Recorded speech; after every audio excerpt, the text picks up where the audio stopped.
tu creuses la tombe de ton propre salut avec la cuillère de ton égoïsme. Regarde-les bien, ces gens qui disent toujours oui, ceux qui encaissent tes retards, tes crises et tes caprices sans jamais brancher.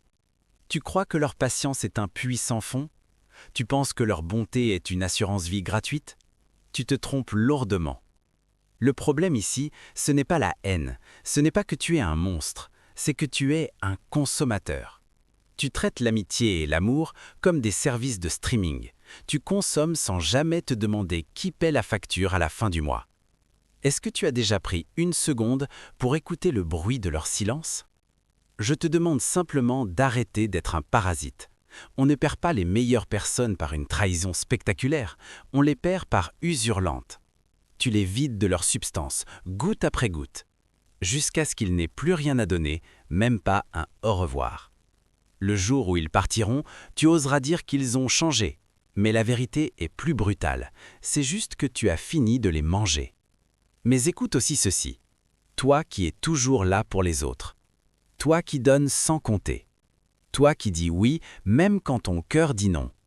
Tu n'es pas noble quand tu t'oublies, tu deviens une réserve. Et une réserve attire toujours des consommateurs. Le monde est simple, ce qui est doux se mange, ce qui est disponible s'utilise. Si tu es du bonbon, on va te sucer jusqu'à ce qu'il ne reste que l'emballage. Et ensuite, on te jette.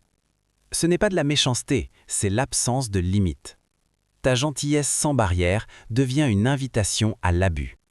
Alors apprends à dire non. Apprends à fermer l'accès. Apprends à te choisir, parce qu'un cœur sans protection finit toujours en champ de ruines. Si tu as compris qu'il est temps de redonner avant que la source ne soit totalement sèche, écris gratitude en commentaire. Apprends à protéger le jardin qui te nourrit au lieu de simplement piétiner les fleurs pour atteindre le fruit. Celui qui mange tout le miel aujourd'hui finit par lécher les cailloux demain.